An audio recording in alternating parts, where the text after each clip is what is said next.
Bonjour. Aujourd'hui, le cours vise à nous aider à mieux comprendre l'importance et la place des aires protégées dans le monde et en Afrique en particulier. L'ouvrage de référence à consulter en complément du cours, c'est le rapport annuel sur l'état des aires protégées intitulé Protected Planet Report, vous voyez ici, ainsi que la base de données mondiale sur les aires protégées hébergée sur le site protectedplanet.org. Faisons tout d'abord un peu d'histoire. À l'heure actuelle, plus de 15% de la surface terrestre bénéficie d'une forme de protection formelle. On appelle ces territoires des aires protégées. On voit les aires protégées terrestres en vert sur ce planisphère et en bleu pour les aires marines. Le premier parc formellement reconnu dans l'acceptation moderne du terme fut celui du Yellowstone en Amérique du Nord en 1872. Son classement découle de la volonté des pionniers américains de préserver un paysage exceptionnel que la colonisation allait sans doute faire disparaître. Il s'agit donc de conserver la nature dans son état premier. Mais il existait évidemment déjà de nombreuses formes de protection, plus ou moins formelles. Par exemple, les sites naturels ayant un caractère sacré ont été précurseurs de la conservation de la nature. S'il est difficile de dater leur apparition, certains sont connus et reconnus depuis des centaines, sinon des milliers d'années. Mais en général, la protection de territoires répondait avant tout à un souci d'utilisation ciblée, comme par exemple les réserves de chasse qui étaient destinées à certaines élites au Moyen Âge en Europe.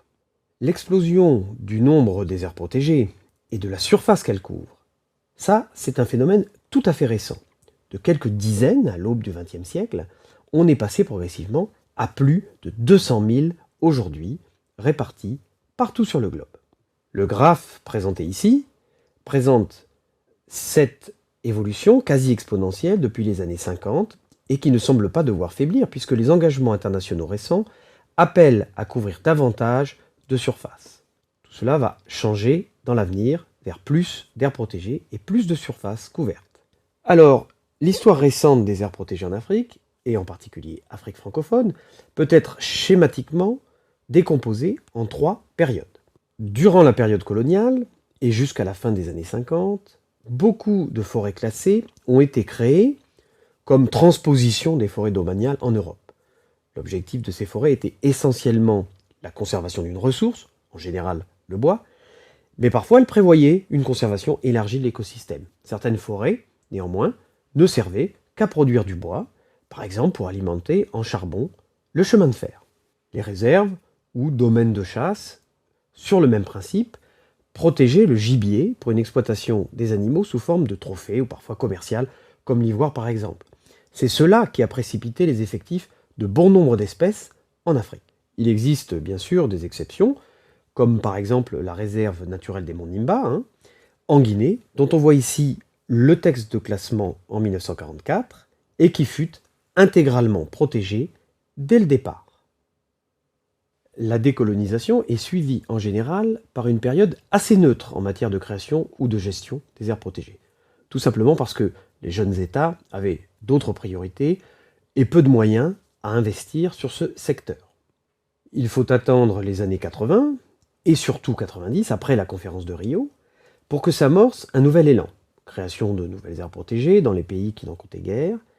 Par exemple, on voit ici le parc national de la Lopé au Gabon. Un autre exemple, c'est dans les années 2000 que la Guinée-Bissau a constitué formellement son réseau de parcs et l'agence qui les gère aujourd'hui, l'IBAP.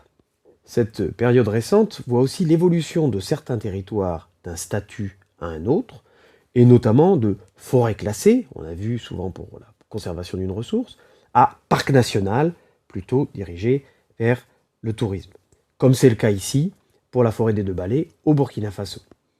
Enfin, et surtout, cette période correspond à une reprise en main, au moins théorique, des aires jusque-là délaissées et auxquelles les bailleurs de fonds se sont à nouveau intéressés et qu'ils continuent, dans certains cas, de soutenir actuellement. Alors voyons de plus près l'histoire d'un parc comme celui du Niokolo-Koba au Sénégal, car il est assez représentatif de ce qui s'est passé, au moins, encore une fois, en Afrique francophone. Le Niokolo-Koba fut créé en 1926 en tant que réserve de chasse. Ensuite, il a successivement évolué en réserve intégrale de chasse en forêt domaniale classée et enfin en 1954 en parc national. En 1969, suite à des extensions, le Niokolo-Koba atteint sa superficie actuelle de 913 000 hectares et ces déguerpissements ont permis l'expulsion d'un certain nombre de villages tels que Badi, Damantan et Nyongani. En 1981, du fait de sa riche biodiversité, le Niokolo-Koba est inscrit sur la liste des sites du patrimoine mondial de l'UNESCO. Et en 2007, suite à plusieurs pressions anthropiques telles que le braconnage, l'avancée du front agricole, la divagation du bétail, mais également les menaces du projet de barrage de Sambangalou, le Niokolo-Koba a été inscrit sur la liste des sites en danger. Aujourd'hui, la situation est contrastée en Afrique, pour des raisons historiques, on l'a vu, pour des raisons de droit, on va le voir, notamment entre Afrique francophone et Afrique anglophone, pour des raisons de culture aussi, parfois de sécurité ou de contexte géopolitique, et pour des raisons d'opportunisme, enfin. La carte présentée ici donne la couverture actuelle des aires protégées. Plus c'est sombre, plus il y en a. Plus il y a de taches vertes, plus c'est couvert.